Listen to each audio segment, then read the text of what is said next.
Hello, my friend, and welcome to the 583rd episode of the Sales Podcast. I'm Wes Schaefer, the Sales Whisperer, your host. Today we have Nigel Thomas, smart dude, has a website called Alpha Inbound Digital Marketing, and he gets into AI and other types of technology to help you run better ads. And we get into not just the technology, but some tips and tricks for cleaning up your email list, how to test your headlines, to see what really works, how to do personalized marketing, even though it's mass marketing, right? You're merging and doing things like this, but personalizing it through technology to make it seem mo better, okay? On his website, you'll see he talks about revenue beats ROAS. So we will explain that in this episode.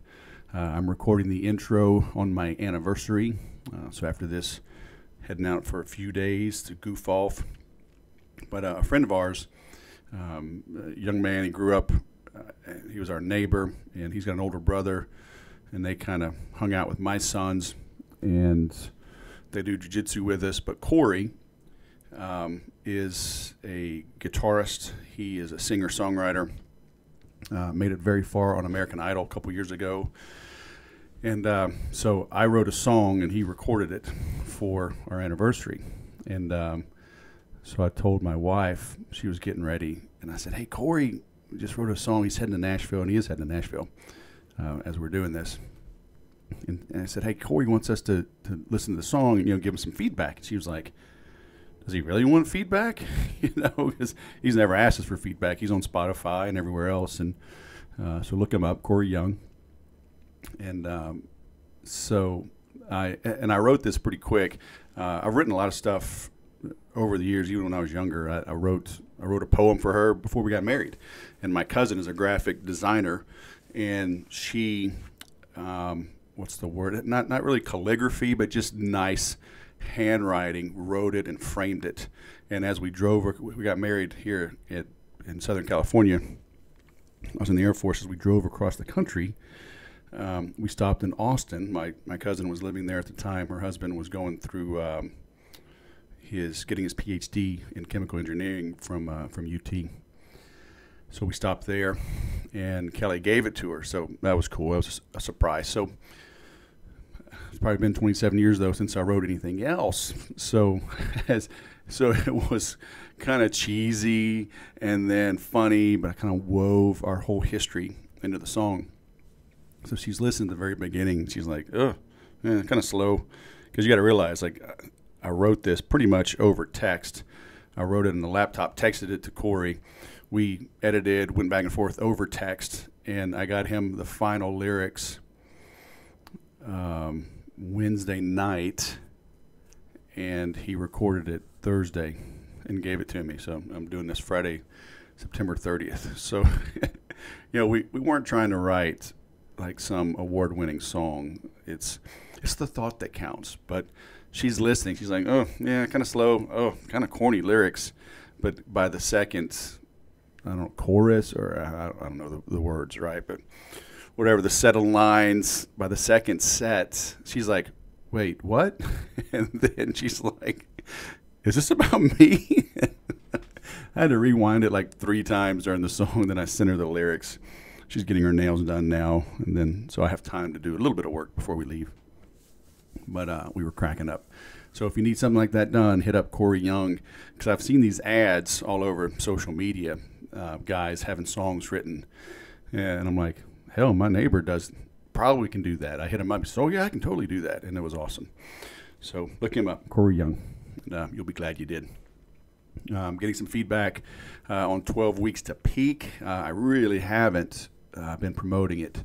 Like I said, I'm working with a developer and just had crazy, between the weddings, my 30-year reunion, traffic and conversion summit this week in San Diego. Things will calm down for a bit. I'm heading to Austin in a couple of weeks in mid-October, but I'm going to work on promoting this more, getting some people through it, give me some feedback as you have some success. So, but take me up on that. It's free. We got a free LinkedIn group, 12weekstopeak.com. And Yeah, well, it's a great time, right? You got the final quarter of the year. Why not start right now?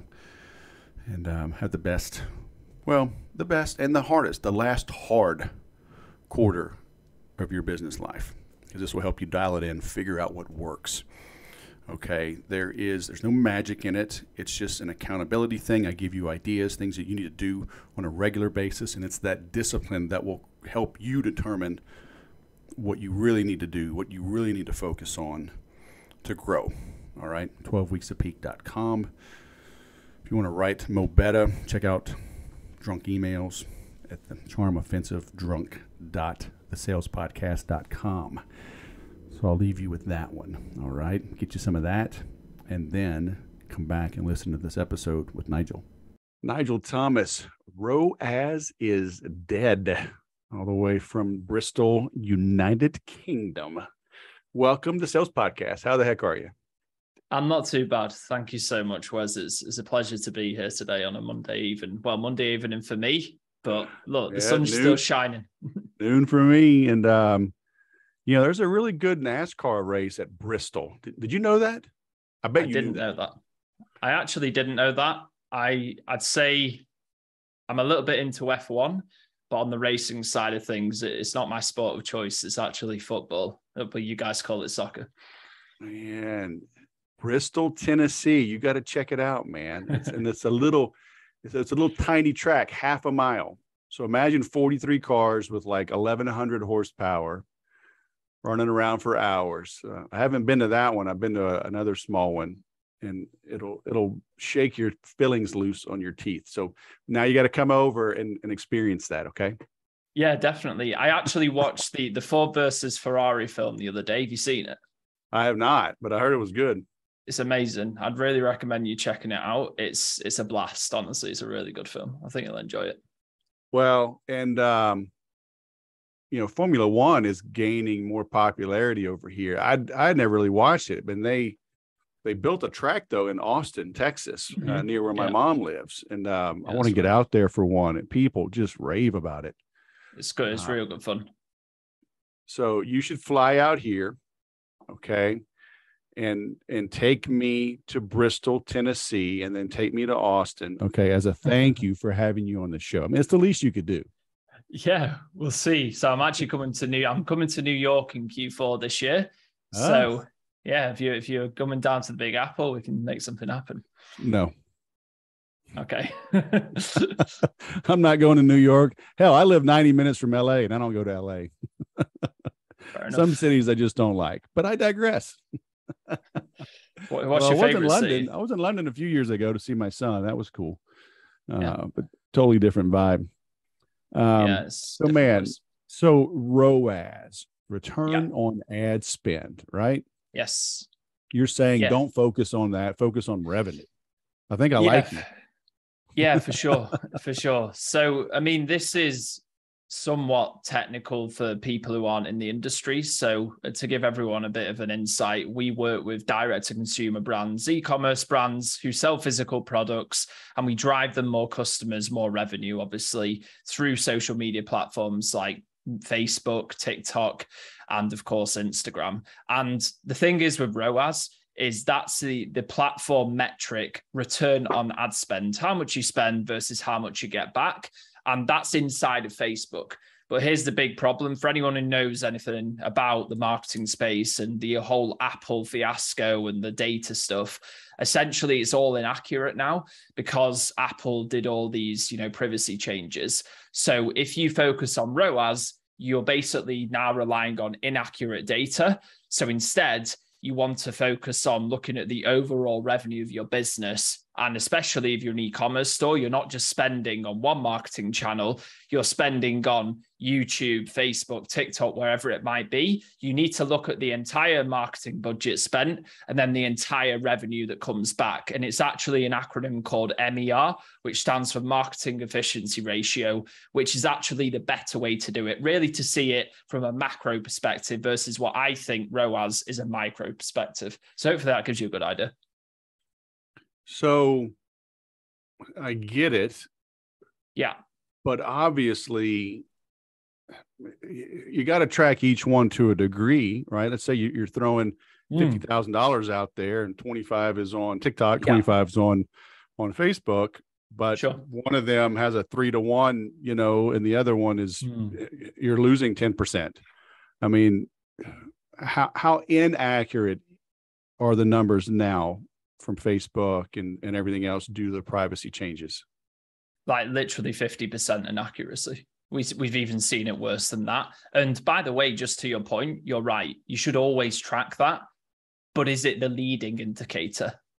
That's the point. My point is that it shouldn't be the leading indicator. You should track it as a secondary metric, but you should focus on the actual revenue. Because let me challenge you on something for a second.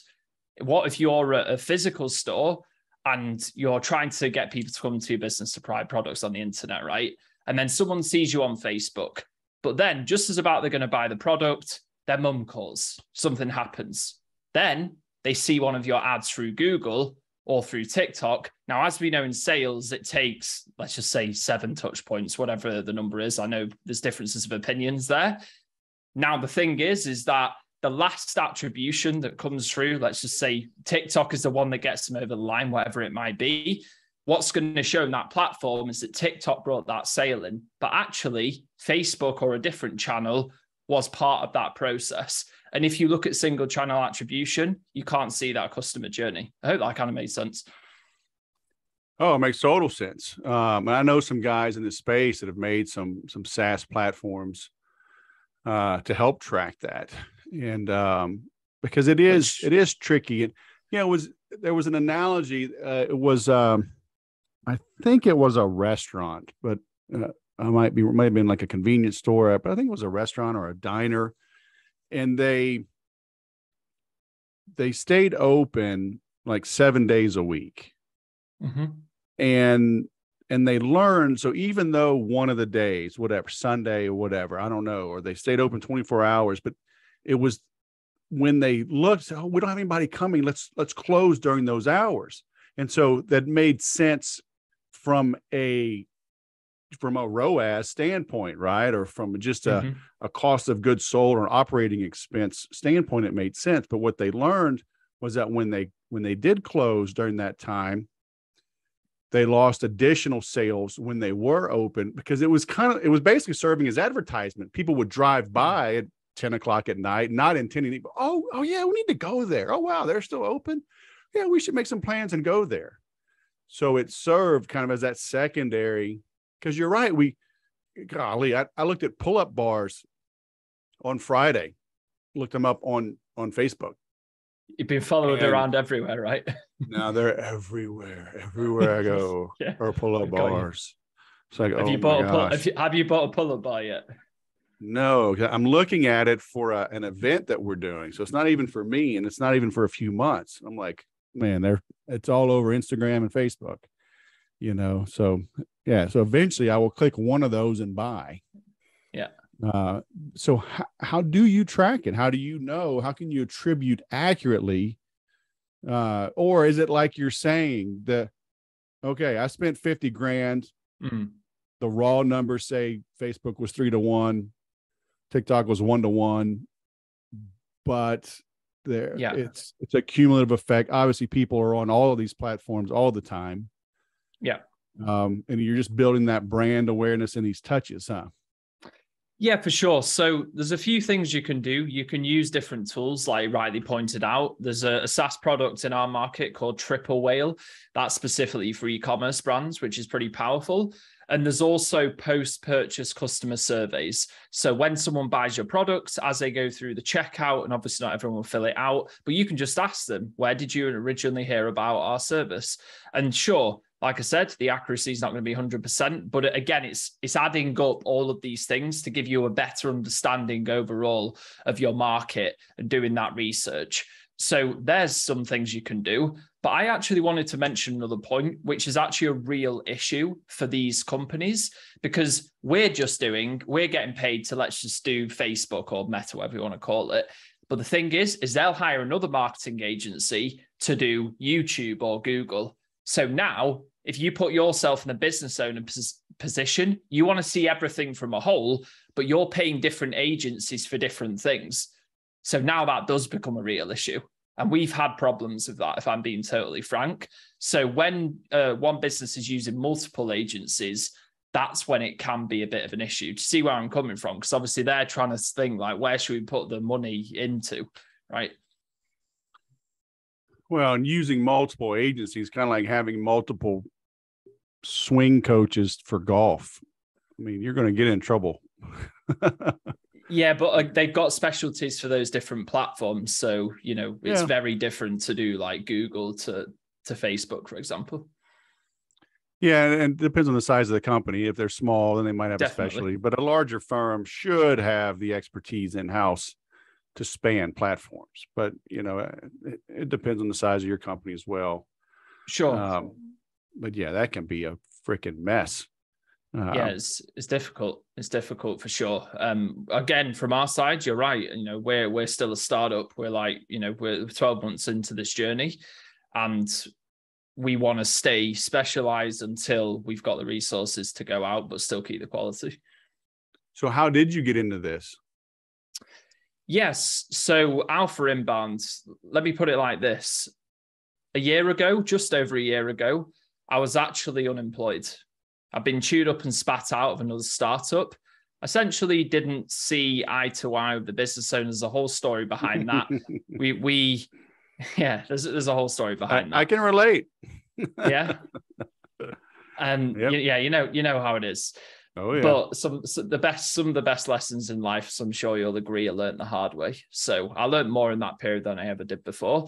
But the point was we got this marketing agency in the real estate space, dealing with realtors. That's pretty hard. So that taught me a lot about business. And we were helping these guys find, people who buy houses through Facebook. So lead generation marketing agency. We got to a 7-figure run rate. And then, there was internal struggle. I want to be respectful. I don't want to mention any names, but basically it didn't work out. I found myself unemployed.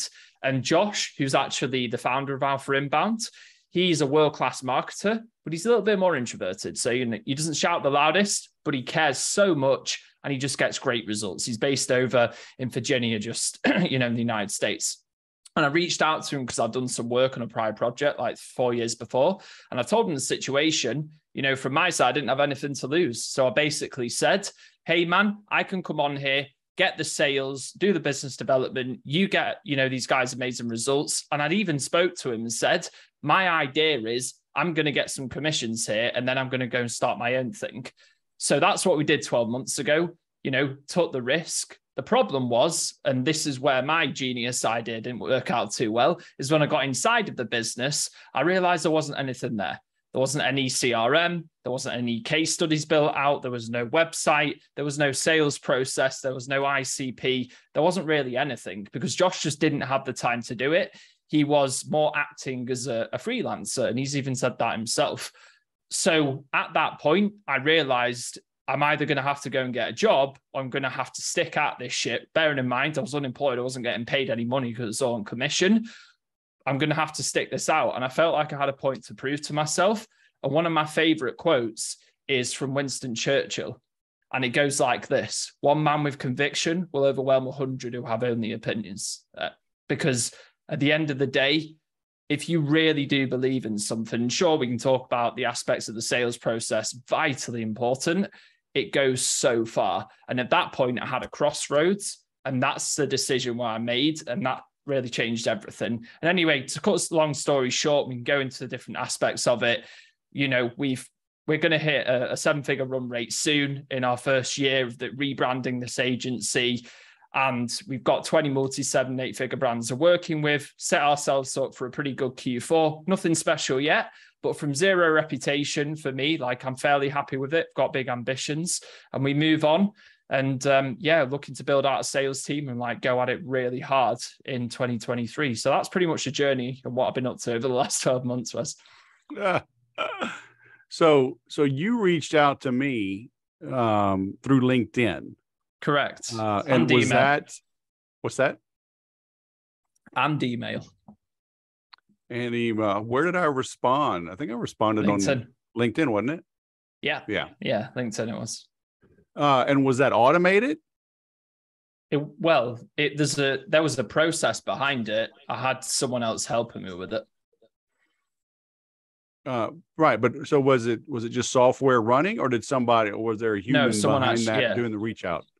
a human went and did the reach out, and also the podcast was profiled, like as Oh, in gotcha. I specifically wanted to come on your podcast. Yeah. Yeah. I mean, I get pitched 5 or 10 times a day. So, it was just, I just liked it was direct and clean and like, yeah, okay, let's do it. So, you're doing something right. Appreciate that. I mean, you can see my camera's in black and white. It's on purpose that it's a no bullshit approach. Like, people are busy. You're busy. Everyone's busy. Why not just cut to the chase and tell people the truth? Yeah. A lot of people don't. Yeah. So it's surprising. So folks are listening to this. I mean, in a way, this doesn't apply to me. I don't have an e-commerce business. I'm not selling direct to consumers, Yeah. So why the hell should I listen to you?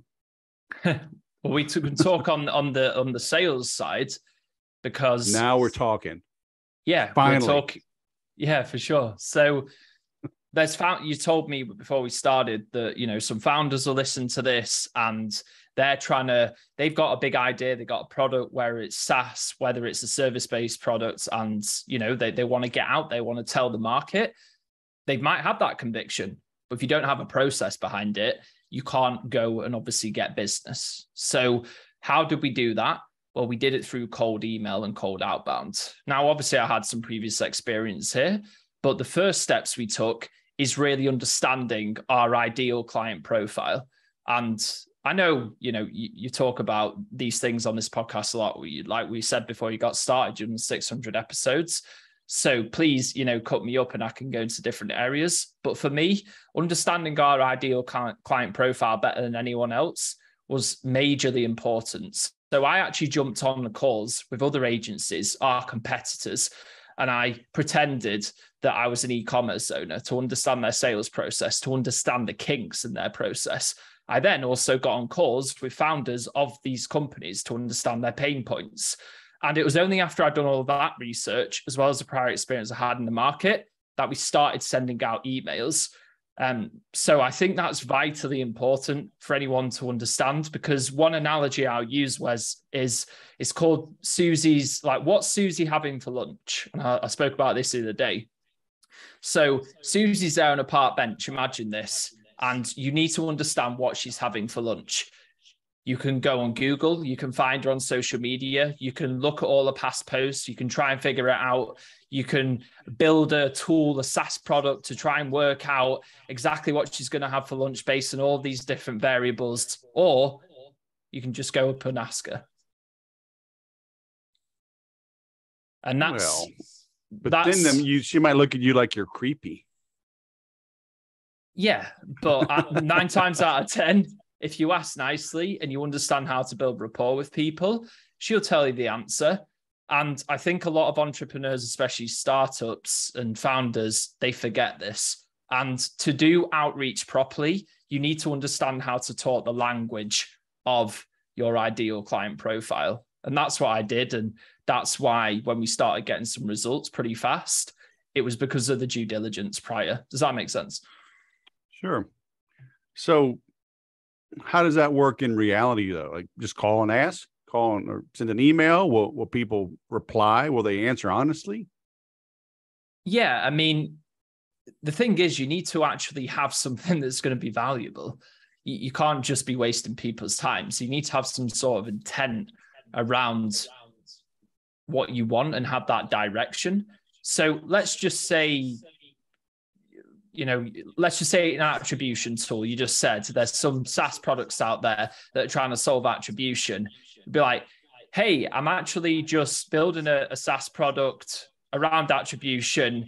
I was wondering if I could jump on to have a quick call with you, ask you some questions. And guess what? You can be one of the first 10 people to try it out for free.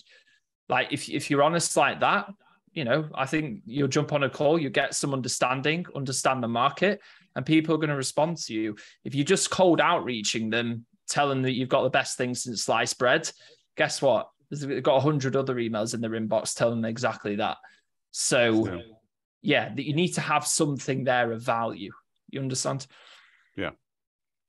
How are you doing cold email? because that can be tricky. Sure.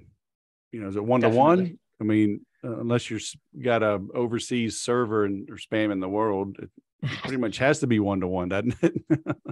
Yeah. Well, so sorry, just clarify in terms of one-to-one, you mean as in you're personally sending each email, right? Right. Okay. If it's cold. Yeah. So no, we do use software, but we do personalize at the same time. So I think people say in 2022, cold email doesn't work anymore. I say 4 billion people use cold email. If you don't know how to get attention out, like one person's attention out of 4 billion, then, that's your problem. It's not mine. And sure, people might argue there's different channels. It depends on your industry. But at the end of the day, if you can get through to someone, if you can speak their language, you can understand their pain points, you can put a smile on their face, you can make them laugh, you can be concise, you can have a good call to action, and you can get the deliverability so it actually gets into their inbox, you've got a damn good chance if you send out 300 emails to get on a call with someone. So there's a lot of different factors here. The first thing is understanding deliverability, how to actually get into that person's inbox. And I don't want to get too technical unless you want me to, because I feel like it might bore a few people. But essentially, right. Yeah. So, yeah, sure, fine. So there's different... So it depends what you use, if it's Gmail, Outlook, whatever else. But the first thing is never use your main website. You want to use a subdomain. So if you use your main website and then you get blacklisted, which if people mark you as spam, you will, that means that if you're sending out emails to your clients, obviously you're now not going to be able to get in their inbox anymore. So set up like 3 or 4 different subdomains. Then you can get a tool. There's one called Lemlist, there's Gmass, there's different tools out there that will automatically warm up your email account for you. So it will essentially send out emails, it will receive emails, it will put emails into your inbox, it will take them out of spam, and it will show Google or whatever domain server you're using that you're basically good for the system. And once that's done, go for it. What are those emails? What were the tools? Lemlist. Lendlist? Yeah, so actually, if you type in Lemwarm, because that's the warm-up part of their tool, Lemwarm, Lemwarm, Lemwarm. Oh, Lem. M is in Mary, right? Yeah, there we go. Okay. Yeah, okay. So Lemwarm, use that tool for about 2 months. It'll warm up your email, and it will essentially get it to a point where it's healthy. And if at that point, you then write a good subject line, which is on target or ICP, and we can go into the structure of an email in a second, but you can get our campaigns get 80% open rates.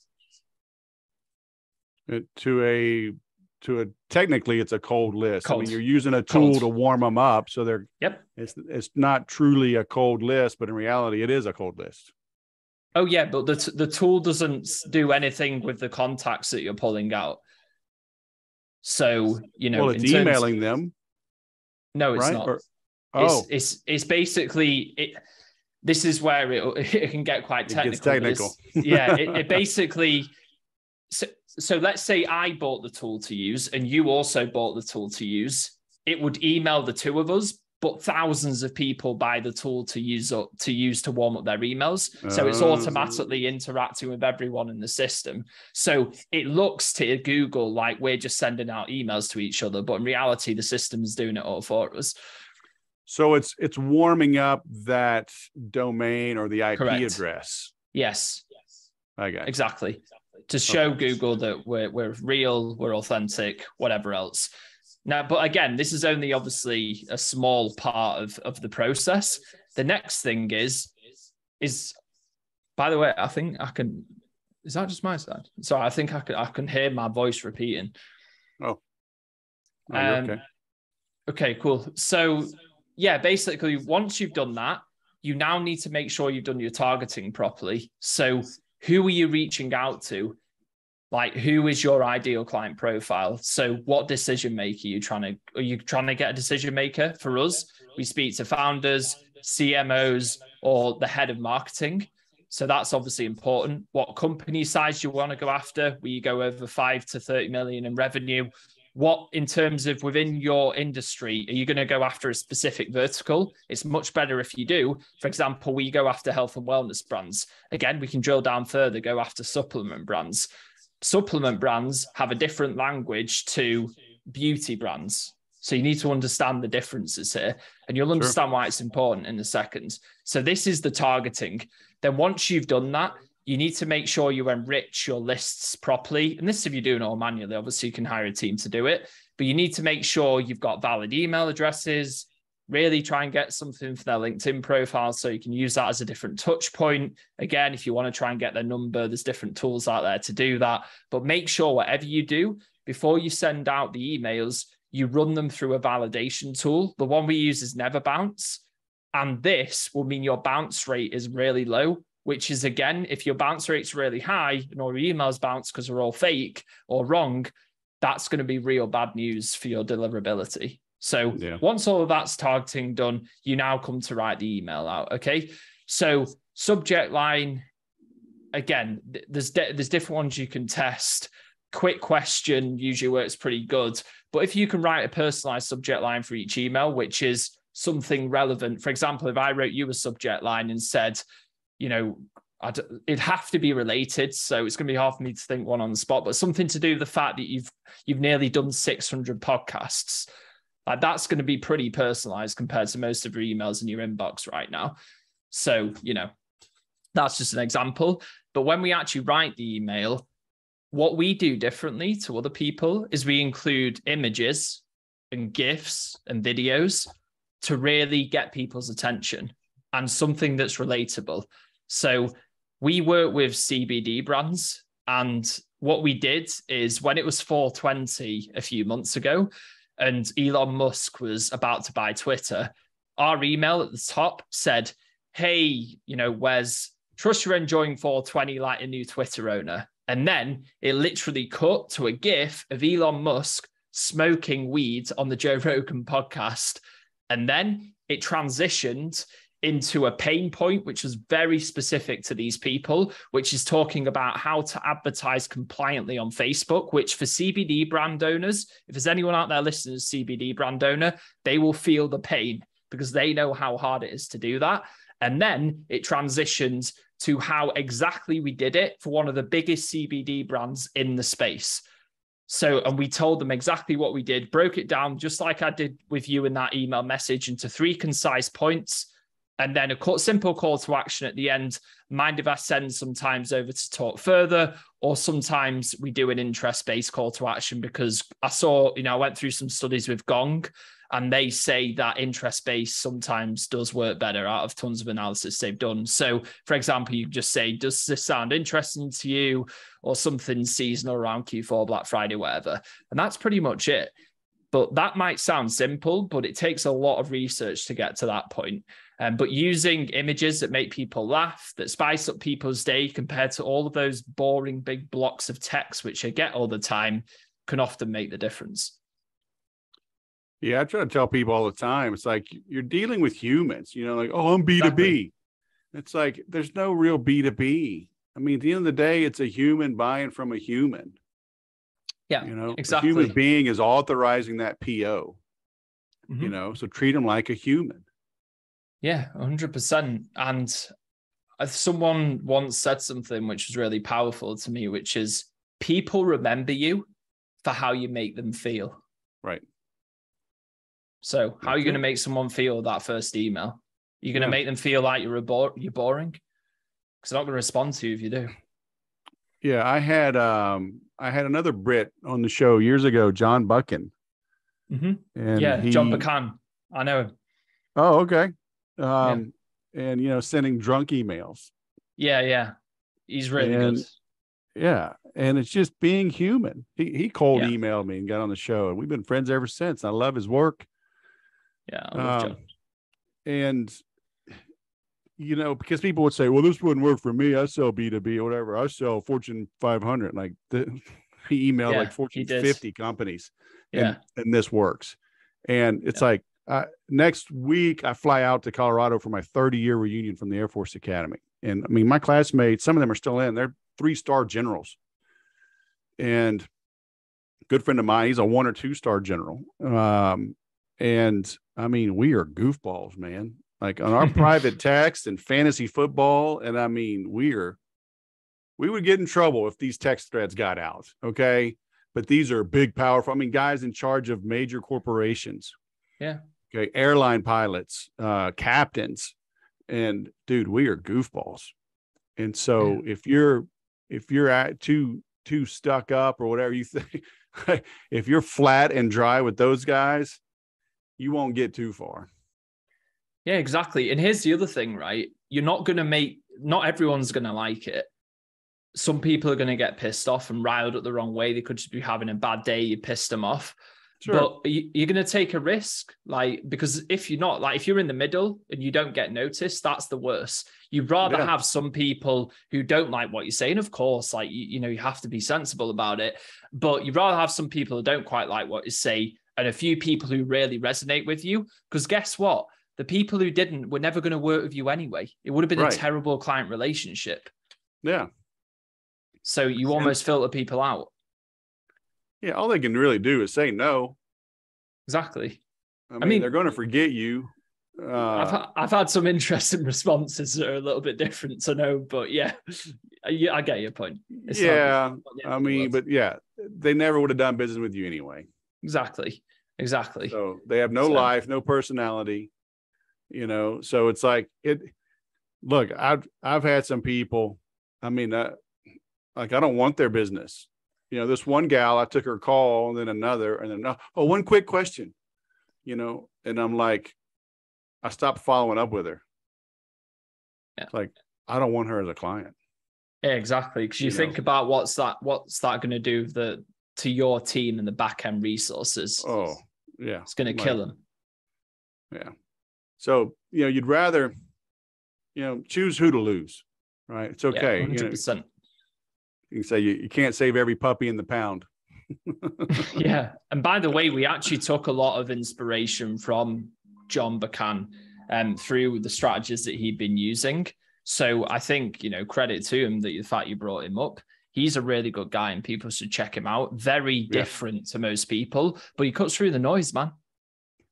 Oh, totally. Yeah. And I finally, you talk about subdomains. It's like, I've known about subdomains forever. And I haven't used them on GoDaddy enough. So I started changing up even the intro to the sales podcast, and I've got, different guys that I like, but I made drunk.thesalespodcast.com. So that redirects to John's page with my affiliate link. Right. But it's, amazing. Yeah, man, he just good stuff. And that's always been my style as well. Like I've had a nurture sequence running forever. I made it, I think, in 2012.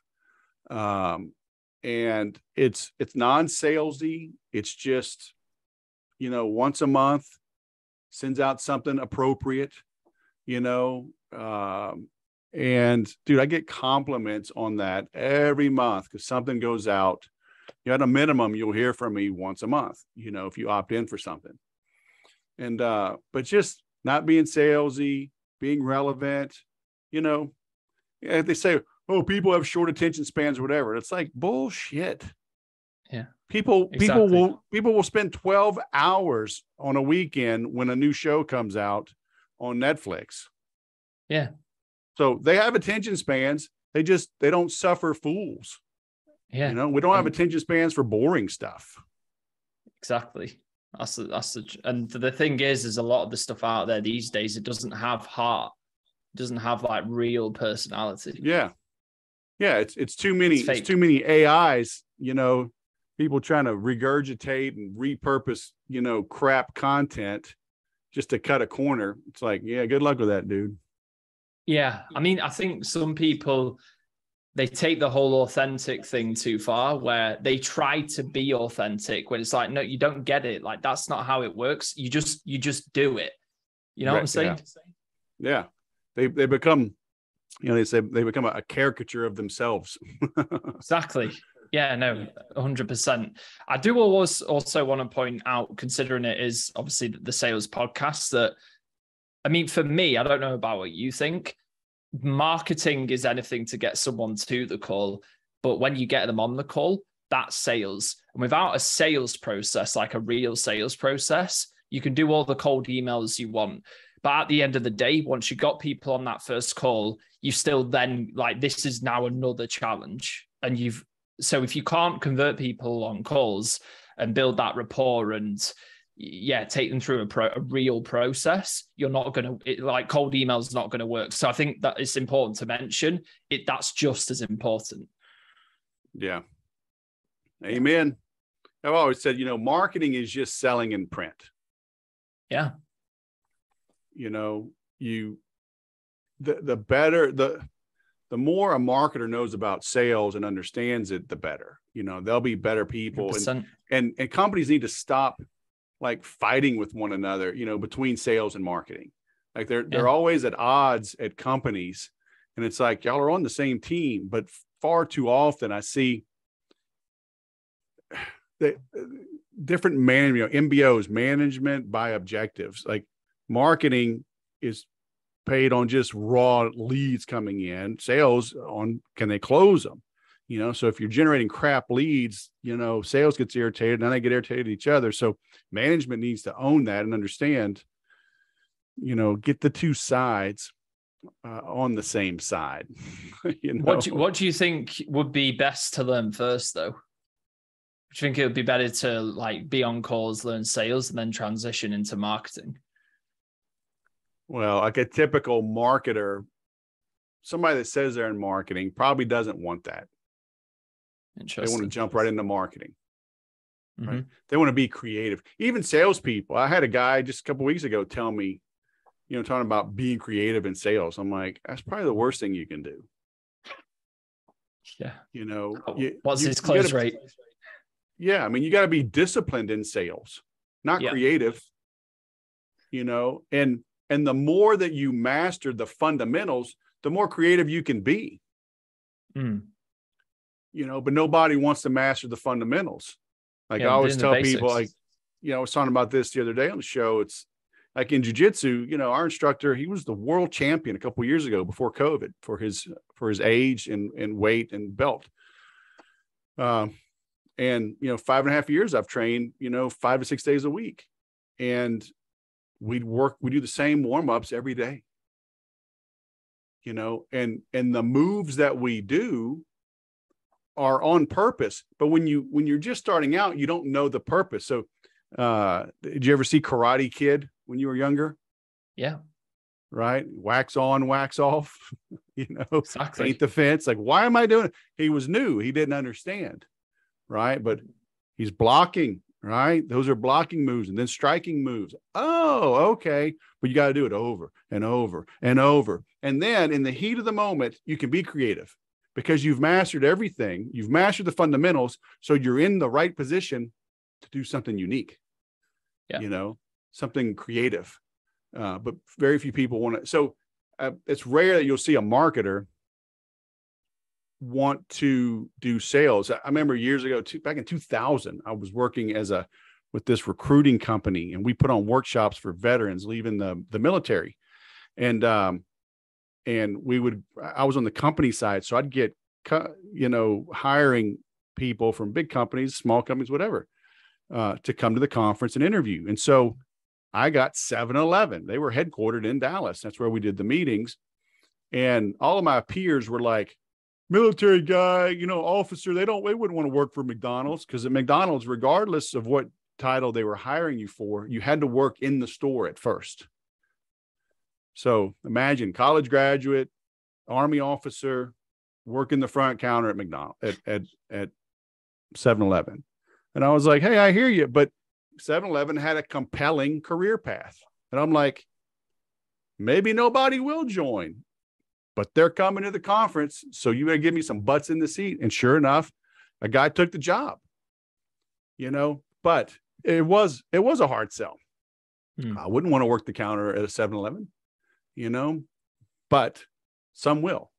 Yeah. And not many people, not many sales guys like putting notes in the CRM. Not many sales guys like doing the follow-ups. But here's the thing as well, from a sales leadership standpoint, if you don't do those basics, then you can guarantee one thing: when the next guys come in that you're training, they're definitely not going to do it. And that's when it gets real bad.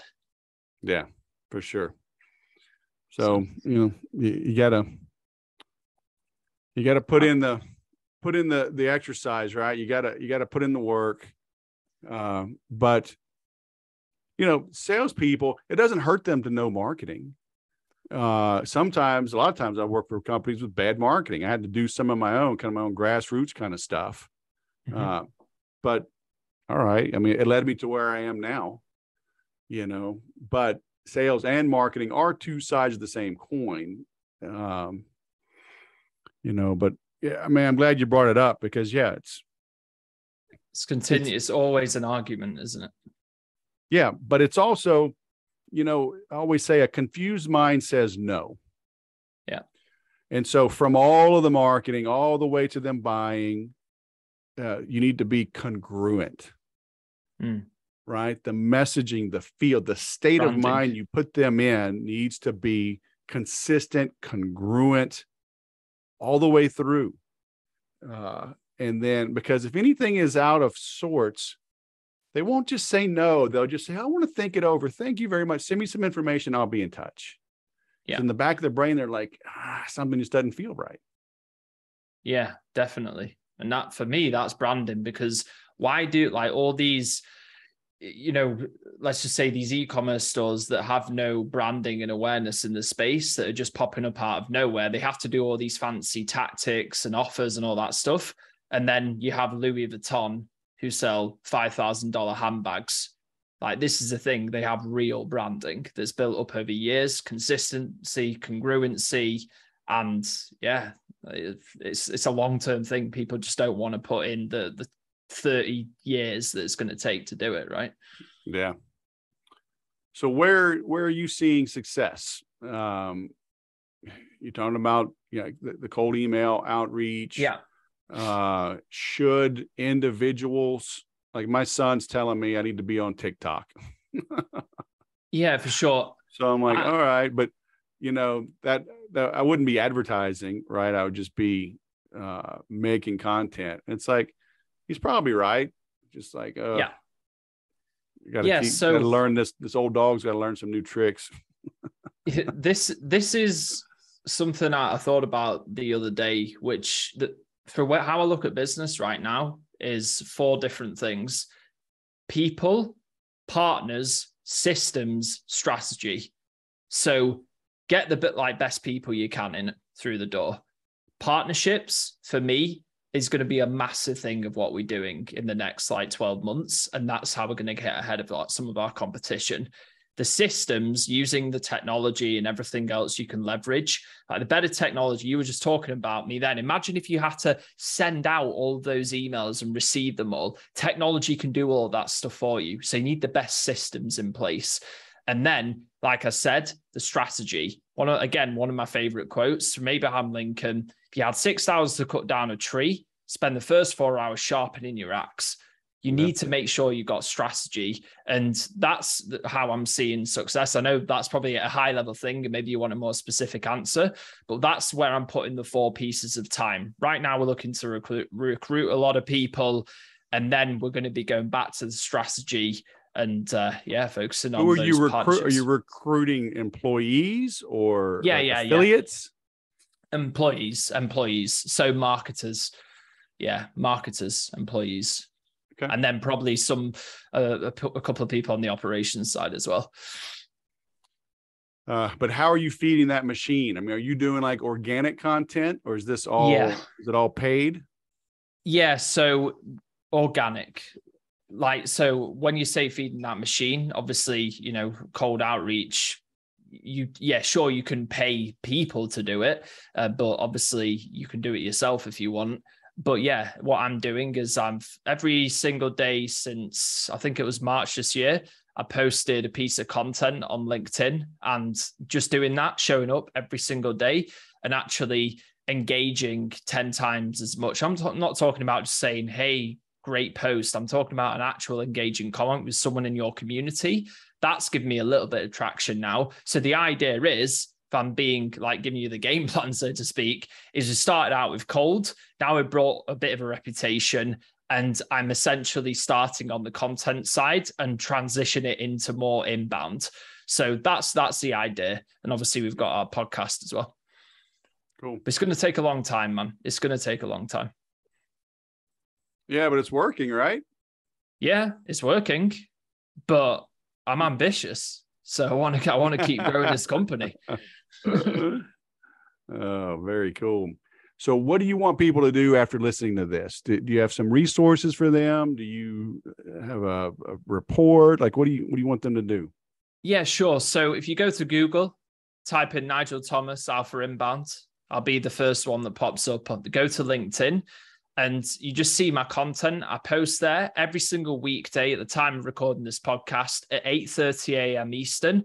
And I tell you what you need to hear, not want to hear, about paid social and e-commerce. So if you want some tips and tricks on that, I also share a few things on sales here and there. But if you also want to see my sales strategy in place from a sales leadership standpoint and see that ecosystem, then go there and see it. And also, please reach out to me.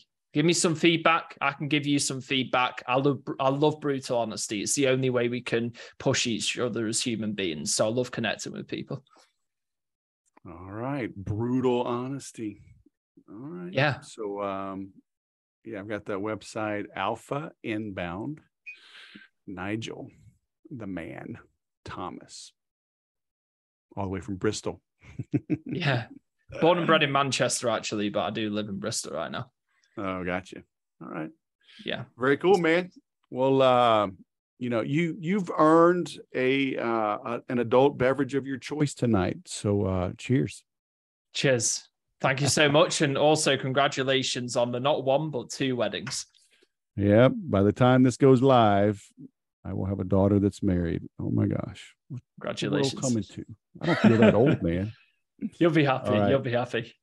All Thank right, you so Nigel, much. I thanks appreciate for coming it. on, man. Have a great day. Likewise. So I love what he's talking about with, including images and GIFs and videos to stand out. John Buchan does that in The Charm Offensive. Drunk.thesalespodcast.com. Get you some of that. You gotta step up your game. Okay? How do you make people feel? I see, like, nobody, I don't know how to put this gently. You got to have some game. All right. Treat sales as seduction. Treat it as like dating. Okay. You're trying to get someone's attention. Playing hard to get is wise. You need to do it well. You need to be appropriately hard to get, but not impossible. You don't want to come off as a diva, as an ass, as arrogant, as cocky, as condescending. So there's an art to that. And very few people have it. Very few. Look on Facebook. Just today, a friend of mine, she posted, and I shared it with another friend of mine. So one friend of mine is big on Instagram, fitness model, blah, blah, blah. Been helping her. And, oh my gosh, she gives me access to her account. Like, how do I reply to this, right? And it's just so bad. But this other woman on Facebook posted, like, hey, fellas, I'm getting a lot of requests, and good grief. So I shared that with my other friend. She says, yep. And then you look at the comments, and guys are doing the exact thing. She's like, please don't message me with this stuff. Don't call me. Don't video call me. And I know you might be thinking, well, I'm not doing that on Facebook, blah, blah, blah. I guarantee you're sending out junk on LinkedIn and your regular emails. I'm the recipient of all types of pitches. People pitch me every day to come on the podcast. And it's usually not them. They hire an agency. They are crap. I get cold emails. I finally had to reply to a guy today. I literally said, WTAF. You know, how did I get on your list? Why is there no opt-out option? Why are you incessantly marketing to me with no reply? I mean, it's just crap. Has one of these co-working spaces. He's expanding into my area. It's just crap. How do you make people feel? These people don't think about it at all. So you need to take a long, hard look at yourself and answer honestly, are you doing some of this crap? Because that's what's hurting you. And it's hard to read the label from inside the bottle. Okay, it sounds self-serving, but I promise you it's not. Everyone I help with their writing has their minds blown. Okay, I am good at it. I have a natural ability for it, but I have also worked on it for 30 years. I've been through more public speaking training, communication training. Like I said, I'm going to Austin for a reunion for this marketing group I've been a part of for over 20 years, since maybe 2000, probably like 2002, so about 20 years. Thousands of dollars spent on courses and books, and clients have paid me. You know, Infusionsoft back in the day for years would fly me out to spend 3 days at their accelerators, and they'd bring people in from all over the country. A high-end family photographer from Jackson Hole, Wyoming, an asbestos remediation training company from Tucson, mortgage people, real estate people in Arizona, heart surgeons, chiropractors. My very first client I had on this was 2011. Yep, it was around December. And it was their first one, and it was just 2 days back then, $10,000. They sold it out. And I worked with a group of chiropractors that had a training academy for chiropractors to help them with their marketing. I was helping them with their marketing. So, you know, that right there spans 11 years. I'm just telling you, I'm good at this. If you're in our Sell More of Everything group, I answer questions. I review your writing. You can join quarterly. And it's going to help you. You need to get a fresh set of eyeballs looking at your stuff. I have several high-end, my highest consulting clients right now. Two are in the high-tech software as a service space. One it's not high-tech. I can't really get too much into it. But it's B2B. Another is B2C. But high-end consulting on fitness, and all of them need help with their writing, all of them, and I've helped them all, and I help quickly. So, you know, go back and listen to this if you need to. Reach out to Nigel if his software company can help. If you're doing the ads, if you want to just tighten up some things and do some quick tests on email headlines, social media posts. You know, my friend on Instagram. I literally rewrite every post she makes because people write to be friendly. Okay, I write with a call to action in mind. Pique their curiosity, have them take an action. It's all sales. We have to sell people on slowing their scroll, on reading. You know, so A, slow the scroll. B, get them to read. C, get them to read to the end. D, get them to click the link. E, get them to read, watch whatever's on that page. Where am I? E, F, get them to opt in for something. Maybe start a trial. Maybe it's that initial purchase. Maybe it's sign up for 10% off your first order. Maybe it's sign up for your newsletter. All of those are sales. Are you thinking through this beginning to end? Very few are. A lot are trying, maybe, but really struggling. It doesn't have to be a struggle. Okay. I would say it's enough of my get off my soapbox, but I won't. It's what I do. Okay. Roy Williams, the guy in Austin, you know, he says the risk of insult is the price of clarity. If you get your little feelers hurt, I don't give a crap, as long as I'm being clear. Okay, because if I'm not clear and you fail, that's on me. I've got to shout from the rooftops, mow better. To at least make people aware they have options to do mow better. So hit me up. Let me know how I can help you be mow better. Deal? I'll go sell something.